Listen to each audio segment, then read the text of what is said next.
요한복음 2장 1절에서 12절 말씀. 사흘째 되던 날 갈릴리 가나에 혼례가 있어 예수의 어머니도 거기 계시고 예수와 그 제자들도 혼례의 청함을 받았더니 포도주가 떨어진지라 예수의 어머니가 예수에게 이르되 저들에게 포도주가 없다 하니 예수께서 이르시되 여자여 나와 무슨 상관이 있나이까 내 때가 아직 이르지 아니하였나이다. 그의 어머니가 하인들에게 이르되 너에게 무슨 말씀을 하시든지 그대로 하라 하니라. 거기에 유대인의 정결 예식을 따라 두세 통 드는 돌 항아리 6이 놓였는지라. 예수께서 그들에게 이르시되 항아리에 물을 채우라 하신즉 아귀까지 채우니 이제는 떠서 연회장에게 갖다 주라 하심에 갖다 주었더니 연회장은 물로 된 포도주를 맛보고도 어디서 났는지 알지 못하되 물 떠온 하인들은 알더라. 연회장이 신랑을 불러 말하되 사람마다 먼저 좋은 포도주를 내고 취한 후에 낮은 것을 내거늘 그대는 지금까지 좋은 포도주를 두었도다 하니라. 예수께서 이 첫 표적을 갈릴리 가나에서 행하여 그의 영광을 나타냈음에 제자들이 그를 믿으니라. 그 후에 예수께서 그 어머니와 형제들과 제자들과 함께 가버나움으로 내려가셨으나 거기에 여러 날 계시지는 아니하시니라. 아멘. 이제 매일성경 2월부터 요한복음 말씀이 이제 시작돼서 저는 사실 요한복음 저희 매일성경 책이 해외로 가가지고 저희가 3개월 전에 책을 만들어요. 그래서 제가 11월 정도에 이제 요한복음 매일성경 1, 2월호를 이제 마감을 했는데 그때 이제 저는 저희 매일성경 10권 말씀드렸죠. 10권 책이 있다고 했잖아요. 그러니까 제가 국장이랑 저한테 마지막 OK가 이제 오는데 제가 이제 마지막 그걸 다 보고 OK를 넣은 게 인쇄에 들어가거든요. 근데 요한복음을 10번을 이제 보니까 다시는 안 봐야지 했거든요. 다시는 안 봐야지 했는데 요즘 갑자기 이제 요한복음 시즌이 되니까 요한복음 설교할 일이 굉장히 많아져가지고 이제 다시 보는데 너무 힘듭니다. 네, 저는 힘든데 그래서 오늘 제가 여러분과 할 거는 이제 매일 성경을 만드는 사람으로서 2월달 묵상하시기 전에 요한복음의 포인트를 잡아드리고 또 제가 요한복음에서 제일 중요하다고 생각하는 한 본문을 또 한번 또 잡아드리고 그리고 제가 한 가지 팁을 드리자면 이제 요한복음 2월에 묵상하실 때 2월 1일 날 요한복음 시작하거든요. 그래서 2월 1일부터 7일까지 해설이 굉장히 좋을 겁니다. 왜냐면 제가 썼거든요. 그래서 그때 보시면서 그때 왔던 사람이 요한복음 초반부를 딱 해설해서 정말 좋구나 하시면서 그리고 그때 이제 2월 1일부터 7일 날 저희 성소윤님 홈페이지 오셔가지고 저희 매일 설교 나오거든요. 아세요? 그 설교 일주일 설교 또 제가 또 했거든요. 그래서 그 설교도 들으시면 더 좋을 것 같고요. 그리고 오늘 제가 이제 나눠드린 유인물 보시면 요한복음을 제가 이제 요한복음 묵상하면서 이게 정석은 아니고요. 제가 그냥 큐티 하는 사람으로서 이런 포인트를 잡아서 묵상하니까 그래도 조금 요한복음이 잘 보이네 하면서 느꼈던 걸 좀 정리한 거라 제가 괄호를 이렇게 해놨는데 한번 채우면서 쭉 들어보시면 이거는 짧게 한번 서론으로 해서 짧게 하고요. 그리고 말씀을 전하도록 하겠습니다. 창세기와 요한복음, 그러니까 이게 되게 공교로운 게 이제 이게 매일 성경 1, 2호로가 딱 창세기랑 요한복음이 딱 돼 있잖아요. 이거 제가 짰거든요. 근데 그때는 몰랐는데 짜놓고 보니까 이거 하나님이 하셨구나. 어떻게 이렇게 태초에로 딱 연결되는 두 성경이 하나님이 저를 사랑하시고 매일 생각을 사랑하시는가 싶으면서 다시 한번 보게 되는데 창세기와 1장 1절, 요한복음 1장 1절이 둘 다 태초에로 시작합니다. 그래서 창세기 1장 1절은 태초에 하나님이 천지를 창조하시니라는데 뭘로 창조하셨죠? 말씀으로 창조하셨습니다. 말씀으로. 그리고 그 창조의 시작은 빛이 있으리라 하시고 빛과 어둠을 나누사 이렇게 하면서 이제 창세기 1장 1절에 창조가 이어지는 것이죠. 근데 요한복음 1장 1절도 거의 비슷해요. 너무나 신기하고 재밌게도요. 태초에 말씀이 계시니라. 그래서 말씀이 계세요. 말씀이 주어로 나오죠. 그러니까 이게 뭐가 다르냐면 하나님이 말씀으로 천지를 창조하셨다는 건 어떤 음파로 어떤 음성으로 있어라. 그러니까 요술자는 뿅 나왔다. 이런 말도 되겠지만 하나님의 마음과 계획과 뜻이 그대로 형상화되었다는 걸 의미하죠. 그러니까 그 하나님의 뜻 자체가 말씀인 것이죠. 그런데 그 말씀이 예수님으로 계시되는 거죠. 요한복음에. 그러니까 하나님과 동등하신 분, 연합하신 분, 아니 하나님의 마음 그 자체이신 분, 그 말씀이 그 창세기 1장 1절의 현장에 함께 이루었다는 것을 요한복음에 말씀해 주시고요. 그리고 너무나 또 이어지는 것은 빛과 어둠을 나누듯 요한복음 1장 1절에서 이어지는 말씀은 이 말씀이 빛이 어둠의 빛이 돼 이러면서 이 빛으로서의 창조가 요한복음과 창세기에 똑같이 이어지고 있습니다. 창세기는요, 저녁이 되고 아침이 되니 이러면서 창조가 이어지죠. 그리고 하나님은 무엇이 있으라 이렇게 말씀하면서 창조를 만들어 가세요. 근데 요한복음은요, 똑같아요. 이튿날, 또 이튿날 이라는 표현이 1장 25절, 29절, 35절, 43절 뭐 이런 데 나오고요. 그리고 있으라 대신 뭘까요? 뭐 아세요? 와서 보라. 와서 보라. 창세기의 있으라가 요한복음은 와서 보라는 말씀으로 똑같이 이렇게 공명합니다. 그래서 창세기가 하나님의 창조라면, 하지만 그 창조가 죄와 죽음으로 어두워졌다면 요한복음은 예수님께서, 그 말씀이신 예수님께서 창조의 현장에 아버지 하나님과 같이 계셨던 그 말씀이신 예수님께서 만남을 통한 재창조를 이루어 가시는 이야기가 요한복음의 이야기입니다. 그래서 예수님이 빛이신데 그 하나님이 창세기가 빛으로 창조되었던 것이 어두워지자 빛이신 예수님께서 어둠에 침투하시는데 그 빛이 어둠에 침투하는 방식이 한마디로 이렇게 설명되어 있죠. 말씀이 육신이 되어. 이게 너무나 신비하죠. 말씀이 육신이 되어. 구약 성경을 보면 신구약을 통틀어서 이 주님께서는, 하나님께서는 우리를 지독하게 쫓아오시고 붙드시고 만나주시고 항상 이런 분이시거든요. 그런데 지독하게 사랑하셔서 집착적으로 저를 쫓아오시고 여러분을 쫓아오시고 지독하게 쫓아오시고 해도 너무하게 자꾸 사랑해 주시는데, 하지만 지금 제가 했던 그 어떤 표현으로도 이 한마디를 이길 수는 없을 것 같아요. 말씀이 육신이 되었다. 이거는 신구약을 통틀어서 그 창조주 하나님께, 창조주이신 말씀께서, 하나님께서 육신을 입고 정말 우리를 그렇게 만나고 싶어 하신다. 몸으로 만나시는 것이죠.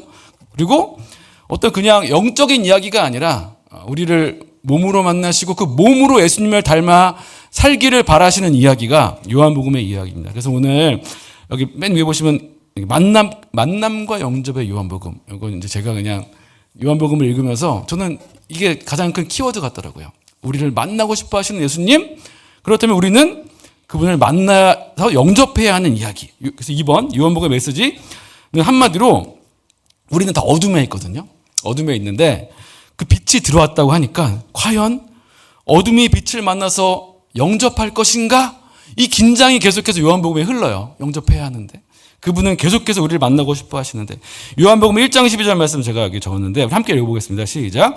영접하는 자 곧 그 이름을 믿는 자들에게는 하나님의 자녀가 되는 권세를 주셨으니. 여기에 의하면 믿음이라는 건요, 뭐 형이상학적이고 신학적이고 복잡한 이야기가 아니라 한마디로 영접하는 자는 믿는 자니까 믿음이란 영접하는 것. 되게 단순하죠. 그럼 영접이란 뭐냐?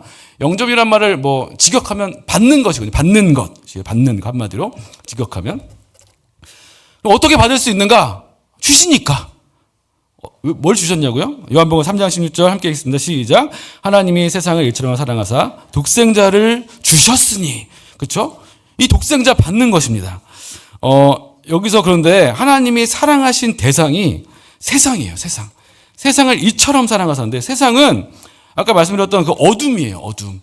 빛이 필요했던 어둠. 그러니까 요한복음 1장 5절에서 빛이 어둠에 빛이 돼 어둠이 깨닫지 못하더라 라고 되어 있는데 세상은 이런 것이죠. 요한복음의 세상은 계속해서 부정적인 이미지고 밤이고 어둠인데 하나님은 세상에서 빠져나온 저를 사랑하시는 게 아니라 어둠을 밝히게 된 비로소 괜찮아진 나를 사랑하시는 게 아니라 매일매일 어둠으로 회귀하고 죄에 무너지는 그 세상 속에 우리를 사랑하신다라는 것이 이 요한복음에 나오는 놀라운 만남의 이야기입니다. 요한복음 3장 16절 너무나 유명한 말씀이고 암송 구절인데, 요한복음 3장 16절은 성경의 모든 구절이 그러하듯 갑자기 진공 상태에서 뚝 떨어진 말씀이 아니고요. 맥락이 있어요. 요한복음 3장 16절이 나오게 된 근거는 니고데모가 예수님을 찾아갔기 때문이에요.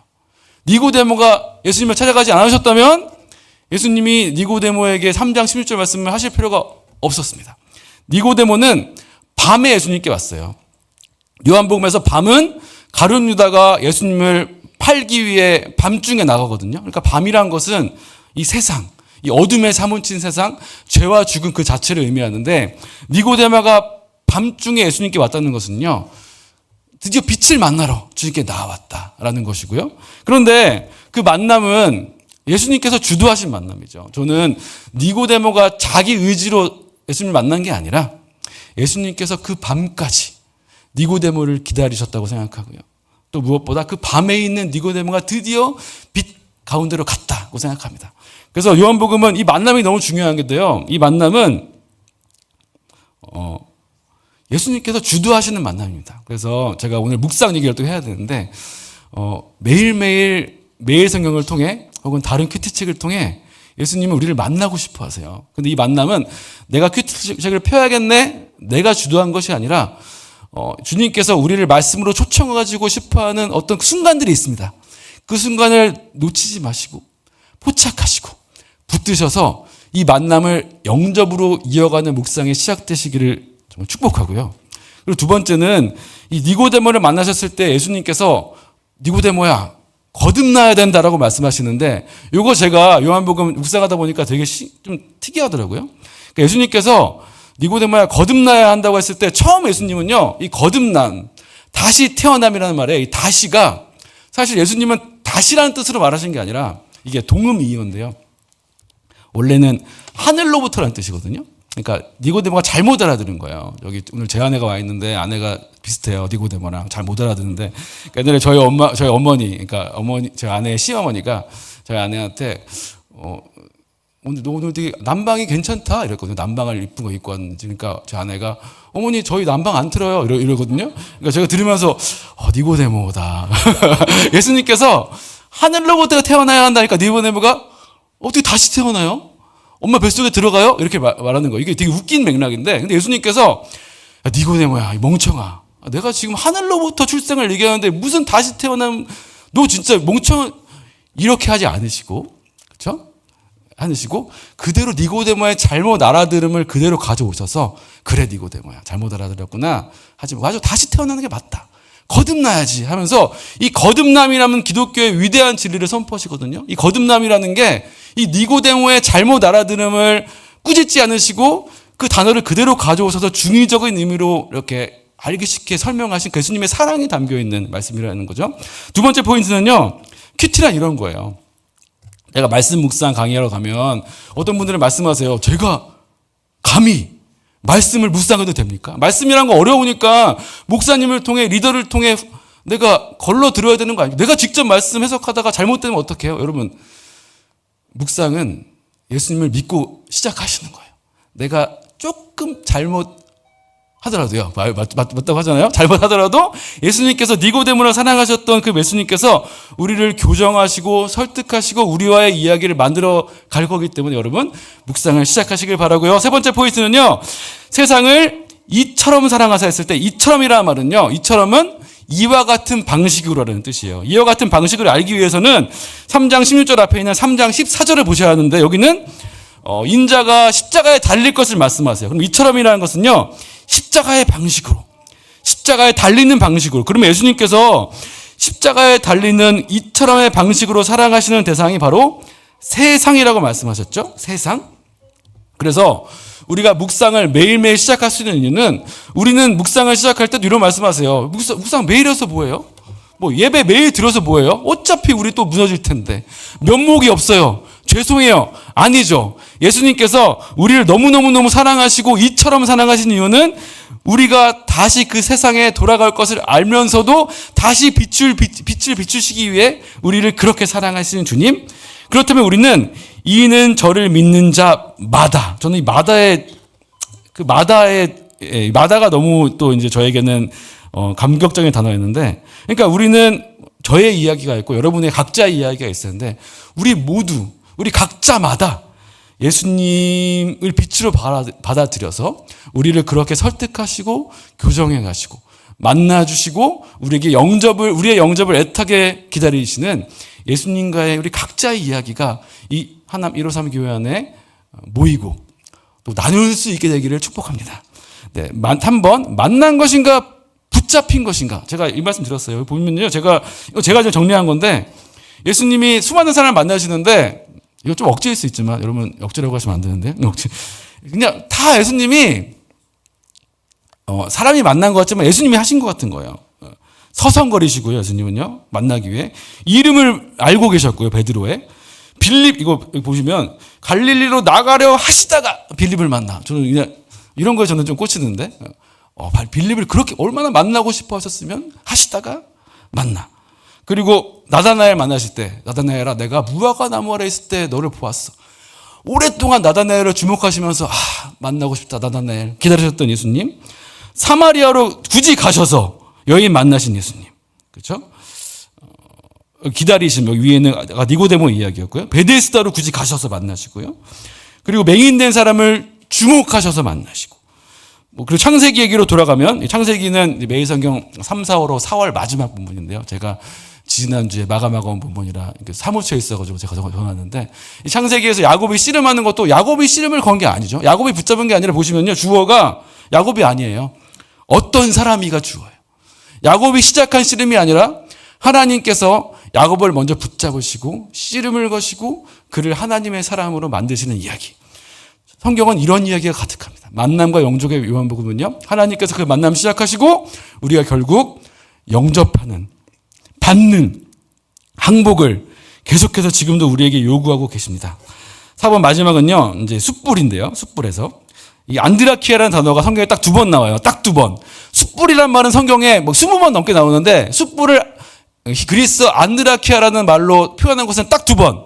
어디냐면 베드로가 예수님 배신할 때 불 쬐고 있던 거 숯불.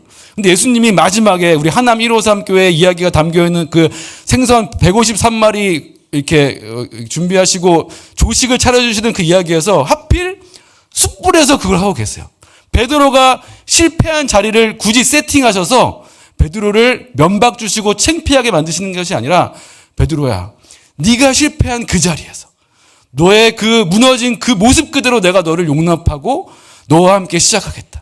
네가 쓰러진 그곳에서 시작하겠다. 그리고 3번 사랑하냐고 물으세요. 3번 부인한 베드로에게 3번 사랑한다고 물으셔서 다시 시작하신 주님. 그리고 153마리는요. 이거는 이제 한번 이건 믿거나 말거나 들어보세요. 이건 이제 제가 제 큐티인데요. 나누자면 예수님께서 조반을 차려주시면서 이제 생선을 가져오라고 하시는데 갑자기 베드로가 가가지고 153마리라 하거든요. 근데 이거 저는 좀 이상한 게 지금 숯불이 타고 있고 아침을 먹어야 되는데 빨리 생선 가져오라고 하는데 생선을 세고 있어요. 1마리, 2마리, 3마리. 예수님께서 야 빨리 아침 먹자 뭐하냐? 4마리, 5마리, 6마리. 이거 뭘까요? 저는 이게 베드로가 시간 끄는 것처럼 보이는 거예요. 그러니까 153마리를 왜 굳이 다 세고 있지? 지금 아침 먹어야 돼. 예수님께서 그러니까 베드로가 면목이 없는 거예요. 예수님께 달려갈 면목이 없는 거예요. 그래서 계속 세고 있는 이게 하나 153 교회 그 153이 그 의미는 아니겠지만 그래서 저는 이 말씀이 어떻게 이번에 그냥 보였냐면 아직도 우리가 숫자를 세고 있지는 않은지 빨리 세고 153마리까지 다 세도 좋겠지만 나를 만나고 싶어 하시는 주님, 나의 영접을 기다리시는 주님께 빨리 생선 숫자 세기 마치고 빨리 달려가 와락 안기기를 여러분 축복합니다. 네, 오늘 가나 혼인잔치 얘기로 이어가자면요. 제가 말씀드렸듯이 태초에로 시작한 창세기는 저녁이 되고 아침이 되니를 반복하면서 하나님의 창조사역을 묘사했다고 했죠. 그러면 태초에로 시작한 요한복음은 이제 이튿날 또 이튿날을 반복하면서 예수님의 재창조사역을 묘사했습니다. 그래서 이튿날이 3번 나와요. 이튿날이 3번 나오면 며칠째죠, 여러분? 이튿날이 3번 나오면 며칠째죠? 네? 4일째입니다. 4일째. 4일째예요. 얼마 전에 저희 매일성경 편집부로 전화가 많이 오거든요. 뭐 틀리면 열혈 독자들이 오타나 잘못된 해석이나 되면 전화가 나 향유 이메일이 엄청 많이 제가 이제 공식 성서유니온 액바지여가지고 제가 다 이제 항의를 받고 있는데 얼마 전에 이분이 이제 이 해설을 보시고 왜 4일이냐고 3일이지 않냐고 막 따지시는데 제가 잘 설명해 드렸죠. 이튿날은 다음 날이니까 2일째, 이튿날 4일째. 그래서 전화를 딱 끊으셨는데요. 네, 4일이 지났죠. 4일째예요. 4일째. 그렇죠? 이 4일째가 지나고 이제 4일째에서 더한 이야기가 시작되는 건데요. 요한복음 2장 1절 말씀이요. 우리 함께 읽겠습니다. 시작. 사흘째 되던 날 갈릴리 가나에 혼례가 있어까지 읽겠습니다. 네. 사흘째 되던 날은요, 방금 이튿날, 그러니까 4일째에서 사흘이 지난 날을 말하는 거예요. 여러분, 4일째에서 사흘이, 이거 여러분, 사흘째에서, 4일째에서 사흘이 지나면 며칠째죠, 여러분? 7일째죠. 감사합니다. 예, 사흘. 또 이것도 전화 올 것 같은 거예요. 사흘째면 8 아니냐 전화 올 것 같은데, 여러분. 혹시 주변에 이렇게 하시는 분 있으면 미리 좀 말씀해 주세요. 예. 자, 그래서 이 사흘째 되던 날 있었던 이 갈릴리 가나 혼인 잔치가 우리 신앙에 주는 도전을 3가지 포인트로 말씀드리려 해요. 첫째는 웃음의 신앙이고요. 둘째는 응답의 신앙. 셋째는 효력의 신앙이고요. 오늘 설교의 제목은 포도주의 신앙입니다. 다 이상하죠? 여러분 한번 들어보세요. 자, 4일이 지나서 결국 7째 날입니다. 7째, 7일째요. 창세기랑 연결시키면 창세기에서 7째 날은 어떤 날입니까? 창세기 2장 2절 말씀 함께 읽어보면 좋겠는데요. 시작. 하나님이 그가 하시던 일을 7째 날에 마치시니 그가 하시던 모든 일을 그치고 7째 날에 안식하시니라. 7일째는 창세기에서 하나님이 창조를 완성하시고 안식하신 날이죠. 그런데 요한복음의 7째 날에는 예수님은 가나 혼인잔치에 계십니다. 그러니까 창세기 7째 날에 하나님이 안식하셨다면 요한복음의 7째 날에도 예수님은 안식하셔야죠. 아니, 안식을 이루셔야죠. 그렇다면 여러분, 예수님이 무엇을 하셔야 할까요? 저는 이렇게 생각했어요. 예수님이 이렇다면, 창세기를 연결하려면 예수님은 이 결혼식에서 이 포도주 파티를 열고 있는 사람들을 안식으로 인도하셔야죠. 그러니까 물로 포도주를 만들 게 아니라 포도주를 물로 만들어서 잔치를 중단시키셔야죠. 흥청망청 잔치하는 사람들을 안식으로 인도하는 일. 아니면 포도주가 떨어졌습니다라는 말을 듣고 잘 됐다 이 자식들. 이제 좀 쉬어라. 무슨 흥청망청 즐거워하고 있냐, 웃고 있냐. 안식해야지. 이렇게 하셔야 할 것 같은데 예수님은 오히려 포도주가 떨어져서 잔치의 즐거움이 중단된 위기를 안식이 중단된 위기와 같은 것으로 보고 계십니다. 그리고 창조주 하나님과 창세기에 함께 계셨던 그 창조의 말씀으로서 포도주를 창조하셔서 잔치에 모인 이들을 안식으로 인도하시는, 안식을 선사하시죠. 그들에게. 그러니까 예수님에게 안식이란 곧 잔치와도 같았습니다. 우리는 안식을 뭔가 엄숙하고 정숙한 거라고만 생각하지만 예수님에게 안식은 떠들썩함이었습니다. 포도주 잔치의 떠들썩함이었습니다. 우리는 안식을 나의 즐거움과 유쾌함을 제한하는 것이라고 생각하지만 예수님에게 안식이란 이 당시 로마의 압제 속에서 신음하는 식민지 백성들이 이 결혼식이라는 소소한 일상 속에서 잠시라도 울분과 절망을 잊고 웃으며 떠들 수 있는 이 잔치의 즐거움을 빼앗기지 않는 것, 중단하지 않는 것, 이것이 예수님에게는 안식이었다는 것이죠. 요한복음에 나오는 유대인들의 안식이 있어요. 유대인들의 안식, 종교 지도자들의 안식. 그건 뭐냐면요, 요한복음에 되게 재미있는 이야기가 하나 나오는데 예수님이 맹인의 눈을 고치시는 기적에서 예수님이 그때 어떻게 하시는지 기억하세요? 이제 이렇게 침을 뱉으세요. 땅에. 그리고 침으로 진흙을 만드세요. 되게 이상한 장면이죠. 그런데 유대인들이, 종교주의들이 뭐라고 그러냐면 안식일을 어겼다고 그래요. 안식일 날 해서는 안 될 일을 했다. 뭐냐면 반죽을 했다는 거예요. 반죽을. 그래서 안식일을 어겼다는 거예요. 그게 유대인들이 생각하는 안식이었어요. 안식일에 반죽을 해? 그러니까 첫 번째는 얼마나 침을 많이 뱉으셨길래 그 반죽할 정도로 이 진흙이 양이 됐을까가 너무 재밌고, 두 번째는 그걸 또 굳이 반죽이라면서 안식을 어겼다고 하는 그 사람들의 편협함이 너무나 이제 참혹한 것이죠, 영적으로. 그런데 혹시 우리도 이럴 수 있다는 것입니다. 그러니까 우리도 경직된 안식, 불행한 경건, 불편한 거룩 혹은 따분한 신앙에 이 사람들처럼 빠져 있지는 않은지, 안식을 그저 하지 말아야 하는 것, 또 남들 못하게 하는 것, 남들 재미없게 만드는 것을 안식이라고 오해하고 있지는 않은지, 그냥 지루한 예배, 경직된 예배, 재미없는 예배를 잘 드리는 거라고 생각하고 있지는 않은지. 그렇죠? 그렇잖아요. 예배를 잘 드렸다는 느낌이 뭔가 내가 뭐를 막 힘들고 재미없는 걸 버텨냈으면 예배를 잘 드린 것 같고, 뭔가 즐거웠으면 오늘 너무 대충 드렸나? 이렇게 오해하는 건 아닌지. 저 지난주에 이제 대구에서 2박 3일 동안 어떤 청년 집회를 인도갔는데, 거기서 경고하시는 거예요. 대구 사람들은 웃지도 않고 아멘도 안 하는데요. 그래서 경고하시는 거예요. 상처받지 말라고 제가 얘기했어요. 아멘 안 하는 건 괜찮다. 근데 나는 내가 못 웃기는 건 용납할 수가 없다. 그래가지고 제가 진짜 설교 준비를 진짜 열심히 하는데, 열심히 한 이유가 웃기려고. 그래가지고 대구 사람들 웃겨주고 왔는데 잘한 걸까요?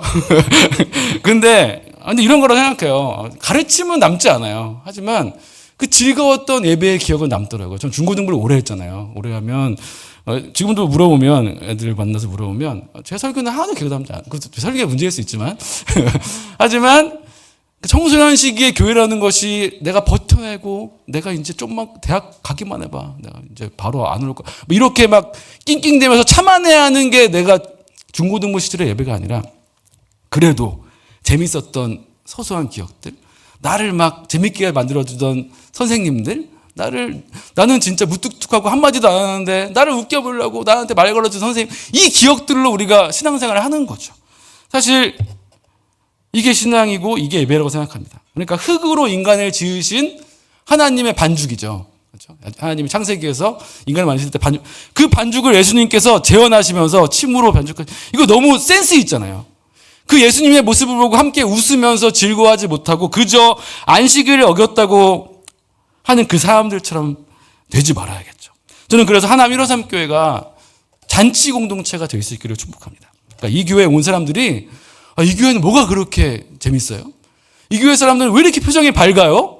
라고 물어볼 때, 가나 혼인잔치에 잠입하셔서 웃음을 주셨던 예수님께서 여기도 잠입해 계시고, 중단됐던 우리의 웃음을 오늘도 우리에게 이어가게 해주시는 은혜가 이곳에 가득하다라고 대답할 수 있기를 축복합니다. 그러니까 재미없음을 버텨내는 공동체가 아니라 하나님과 함께 웃고, 또 형제자매를 웃게 하고, 또 내가 형제자매를 보면서 웃을 수 있는 그러한 신앙이 될 수 있기를 축복합니다. 두 번째는 응답의 신앙이죠. 응답의 신앙은 이런 건데요. 예수님의 어머니가 마리아가 포도주가 떨어졌다고 도움을 요청하자 예수님은 다음과 같이 대답하십니다. 요한복음 2장 4절 말씀인데요. 우리 함께 읽겠습니다. 시작. 예수께서 이르시되 여자여 나와 무슨 상관이 있나이까 내 때가 아직 이르지 아니하였나이다. 네, 결혼식은 아마도 이제 마리아와 밀접한 관계, 아마 친척 관계에 있었던 이의 결혼식이라고 생각이 드는 이유가 이게 엄청난 위기거든요. 결혼식에 포도주가 떨어졌다. 이 당시에는 이제 이 잔치 핵심 관계자에는 엄청난 수치였기 때문에 위기가 닥친 건데 아무도 몰랐어요. 핵심 관계자만 이 위기를 알고 있는데 마리아가 알았기 때문에 이제 핵심 관계자겠죠. 근데 이 마리아가 이 위기 속에서 예수님도 장남이니까 핵심 관계자죠. 그러니까 너도 공동 운명체다. 장남으로서 도리를 다해라. 그래서 예수님께 장남의 도리로서 이 문제를 해결하기 위한 핵심 관계자가 되어 옆집, 근처, 여기저기 마을로 뛰어다니면서 어떻게든 포도주를 꺼와라, 구해봐라라고 지금 요청하신 거예요. 그런데 예수님은 뭐라고 대답하시면 여자여 라고 대답하시는데, 여자여는 물론 정중한 호칭이지만 동시에 누가 봐도 이건 성 긋는 말입니다. 그러니까 이런 거죠. 제가 사실 이제 집에서 저녁을 잘 안 먹거든요. 안 먹는데 가끔 너무 배고파서 이제 보통 집에 가면 이제 다 치워놓고 제 아내가 이제 아무것도 이제 근데 제가 전화를 미리 할 때가 있어요. 나 너무 배고픈데 저녁 어떻게 안 드릴까? 그러면 이제 아내가 남자요. 이것이 나와 무슨 상관이 있나니까. 이러면 이거는 뭐 아무리 정중한 목사요. 그래도 이게 아무리 정중한 표현이라도 이거는 이제 보지 말자는 거잖아요. 그죠? 그러니까 이게 정중한 호칭이지만 동시에 이게 성 긋는 말인 게 분명합니다. 근데 이거를 어떻게 해석할 수 있냐면 그러니까 마리아는 그러니까 어머니와 아들이라는 사적 관계 속에서 자신의 친척이 자신의 사랑하는 사람이 창피를 당한 위기를 해소해달라는 해결해달라는 어떤 사적인 부탁을 하고 있는 것이죠. 그런데 예수님은 사적인 관계가 아니라 마리아를 죄와 죽음이라는 어둠에 사무친 한 여자, 여인으로 보고 있는 것이고요. 동시에 더 나아가서 예수님은 이 마리아라는 이제 육신의 어머니의 계획과 때가 있겠죠. 마리아의 계획과 때 안에서는 이건 너무나 위기지만 예수님은 그 마리아의 계획과 때에 따라서 움직이지 않으시겠다는 거예요. 그냥 인간의 어둠을 비추실 그 빛으로서 하나님의 계획과 때를 따라서만 움직이겠다라고 선언하시는 것이죠. 근데 예수님은 결국 포도주를 만드실 겁니다. 하지만 그것은 마리아의 장남으로서가 아니라 하나님의 아들로서 이루실 것이고요. 갑자기 위기에 처한 마리아의 부탁 때문이 아니라 이미 정해진 하나님의 시간표에 따라 십자가로 나아가시는 그 예수 그리스도의 계획에 따라 그 문제를 해결하시겠다는 선언이죠. 그러니까 이것은 이제 응답의 신앙에 말씀드렸는데 응답이 관점이 달라져야 한다는 겁니다. 그러니까 우리가 시급한 문제를 놓고 하나님께 기도할 때 하나님은 가끔 때때로 우리를 남자여, 여자여라고 부르시는 것만 같을 때가 있어요. 왜 이렇게 성그시지? 나 감싸 안아주시고 나 붙잡아 주시고 내 기도 빨리 들어주셔야 할 것 같은데 왜 이렇게 멀게 느껴지지? 이것은요, 주님께서 내 필요와 욕심에 따라 조종당하지 않는 하나님이심을 우리에게 일깨워 주시는 응답의 순간인 것이죠. 또한 우리가 나의 필요를 놓고 기도하는 날 할 때 하나님은 너 내 필요가 궁금하진 않니? 라고 응답하시는 순간인 것이죠. 성 긋는 게 아니라 단지 우리의 기도가 응답되지 않는다면 그것은 나의 사적인 때, 나의 개인적인 계획에 따르면 그 기도가 응답되지 않겠지만 그 응답을 주지 않음으로써 어떤 더 큰 하나님의 계획을 이루시기 위한 응답일 수 있겠죠. 우리 기도가 응답되지 않는 것은요. 혹은 우리의 기도가 응답된다면 그것은 나의 어떤 알량한 어떤 사적인 기도 제목이 채워져서 그 기도 제목 지우고 더 이상 기도할 필요가 없어진 게 아니라 오히려 내 기도를 응답하심으로 인해 더 큰 하나님의 계획과 뜻을 이루실 것이니 이제 하나님의 때와 뜻을 바라보며 새로운 기도를 시작해야 된다는 응답인 것이죠.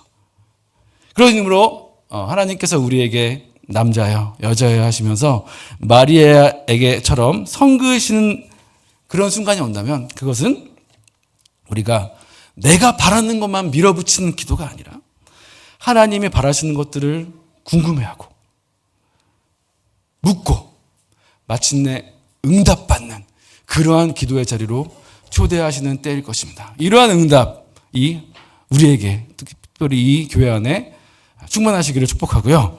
마지막입니다. 효력의 신앙이라고 말씀드렸는데요. 네, 2장 6절 말씀 마지막으로 함께 읽습니다. 시작. 거기에 유대인의 정결 예식을 따라 두세 통 드는 돌 항아리 6이 놓였는지라. 율법의 상징과도 같은 돌 항아리가 혼인잔치의 한 자리를 차지하고 있습니다. 그러니까 하객들이 아마 이제 율법과 예식을 따라서 이 돌 항아리에 물로 손과 발을 씻고 지금 다 들어와 있을 거예요. 그렇죠? 그렇게 사람들은 최선을 다해서 경건했고 예배했고 율법을 준수했습니다. 그리고 잔치의 위기 가운데 그 돌 항아리는 뭔가 수호신처럼 뭔가 해줄 것처럼 자리를 차지하고 있어요. 그런데 아무 일도 일어나지 않습니다. 심지어 돌 항아리의 숫자가 6이래요. 6이란 것은 완전수 7에 미치지 못하는 이 돌 항아리의 쓸모없음을 지금 비꼬고 있는 표현이죠. 예수님의 기적은 단지 물을 포도주로 만든 기적이 아니라고 생각합니다. 그러니까 저는 이렇게 봐야 된다고 생각해요. 그러니까 물로 포도주를 만든 게 아니라 돌 항아리를 포도주 항아리로 만든 기적이죠. 돌 항아리를 포도주 항아리로 만든 기적. 그러니까 돌 항아리, 겉만 번지르르하고 엄청 비쌌거든요. 돌 항아리가 이 당시에요. 겉만 번지르르고 엄청 비싼 돌 항아리, 화가 나가지고 돌 항아리, 그렇죠? 그리고 유대교의 거룩과 경건과 안식 모든 절차가 집약된 그 돌 항아리는요, 이 잔치의 위기 속에서 무용지물입니다. 그죠? 수많은 종교적 의미를 다 이 동화 항아리 안에 집약해 놓았어요. 그런데 잔치에서 아무 효력이 없습니다. 왜냐하면 잔치에서 필요한 건 뭐죠? 포도주니까요. 여기서는요. 포도주 항아리니까요. 그러니까 포도주 항아리가 필요한 거지 우리 동화 항아리가 필요한 게 아니라고요. 성경이 이런 말을 하잖아요. 행위가 아니라 믿음으로 구원받는다 했을 때 이 행위라는 것은 이제 믿음이랑 반대편에 있는데 우리가 이걸 오해하기 쉬워요. 과연 성경이 행위가 아니라 믿음이라고 했을 때 이런 걸까요? 어떤 갈라디아 교회를 예를 들어 갈라디아 교회에 사람들이 오해에 빠진 거예요. 그래서 믿음으로 구원받는 건데 자꾸 행위로 구원받으려고 해요. 그러니까 잘못된 거죠. 근데 행위로 구원받으려고 너무 사랑해요. 너무 희생해. 막 자기의 소유를 팔아서 막 행위로 구원받으려고 막 자기의 것을 다 버리고 막 손해보고 막 사랑이 넘쳐. 그러니까 바울이 막 혼낸 것일까요? 야, 니네 왜 이렇게 행함이 많아? 믿음인데. 이런 것일까요? 아니죠. 성경은 이런 행함을 비판하는 게 아니에요. 성경이 말하는 행함은요, 위선이죠. 위선. 그러니까 이런 것이죠. 말씀을 소소한 일상에 적용해서 사랑하고 희생하고 손해보는 게 껄끄러우니까 지키기 쉽고 뽐내기 좋은 몇 가지 율법을 딱 지켜서 거창하게 지켜서 위선 떨면서 내가 진짜 해야 할 삶의 자질구레한 일상들을 은폐하는 것이죠. 근데 퉁치는 거죠. 몇 가지 율법으로. 이게 성경이 말하는 믿음과 대척점에 있는 행함이거든요. 위선이죠. 껍데기 신앙, 돌 항아리 같은 믿음인 것이죠. 돌 항아리 같은 믿음. 그렇다면 이 돌 항아리, 위선적인 행함의 반대편에 있는 진짜 믿음, 포도주 신앙은 무엇입니까? 갈라디아서 5장 6절 말씀입니다. 우리 함께 읽겠습니다. 시작. 그리스도 예수 안에서는 할례나 무할례는 효력이 없으되 사랑으로서 역사하는 믿음뿐이라. 효력을 말하고 있습니다. 역사를 말하고 있습니다. 여기서 역사란 직역하면 활성화거든요. 활성화. 그러니까 진짜 믿음은 효력 있는 믿음, 활성화되는 믿음, 생동감 있는 믿음, 움직이는 믿음, 실질과 실체와 실제가 있는 믿음. 한마디로 포도주 항아리 같은 믿음인 것이죠. 예. 말씀을 마무리하겠습니다. 스칸 맥나이트라는 신학자가 있는데요. 그 신학자가 이제 책을 읽다 보면 되게 재밌는 구절이 있는데 그 사람이 신학자니까 가서 제자 삼으라라는 구절을 보고 연구를 한 거예요. 그러다가 자기 아내한테 얘기를 한 거예요. 여보, 내가 오늘 신약학자로서 했는데 야, 이거를 헬라어로 연구하다 보니까 가서 제자 삼으라가 아니라 제자 삼으러 가라는 거 어때? 그걸 들은 아내가 뭐라고 그랬겠어요? 놀고 있네. 아니, 가서 제자 삼으러 가라나, 뭐가, 가세요! 갔냐고! 가라는 말씀인데 뭘 그거 가지고 뭐 이렇게 단어 가지고 이렇게 조합하고 있냐. 가라고. 그쵸? 껍데기 신앙과 껍데기 신앙, 돌 항아리의 믿음에 머물지 않고 가서 포도주 항아리 같이 효력 있는 믿음이 되어야 하는 것이죠. 동아리에 물로 손을 씻으면서 말씀을 잘 지키고 하나님을 잘 믿고 있다고 생각했지만 실체는 효력이 없고 안식하지 못하고 잔치의 기쁨에 아무런 것도 하지 못하는 신앙인이 되지 않기를 바랍니다. 포도주 항아리에 실질적이고 효력 있는 예배와 신앙으로 오늘 말씀하셨던 예수님께서 우리를 바꾸어 주시기를 축복합니다.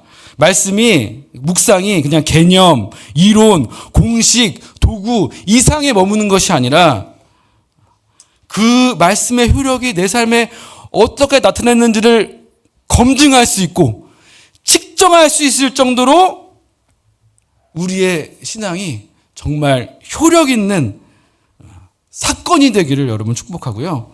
우리의 신앙이 포도주 같은 신앙이 어둠 속에 빛이 되고 밍밍한 음식에 짠 소금이 되고 정말 파장 분위기에 희망이 되는 포도주가 되어서 정말 이 교회를 살리고 이 지역을 살리고 이 지역을 웃게 만드는 그런 신앙이 되기를 축복하고요.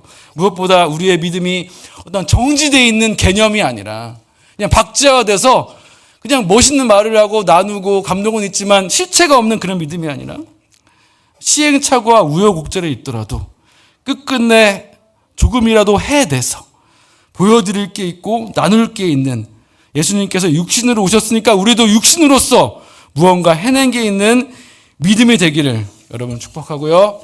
무엇보다 우리의 신앙이 안식이 되어서 수많은 이들을 이 안식으로 초청하는 이 천국으로 초청하는 삶일 수 있기를 여러분 축복합니다.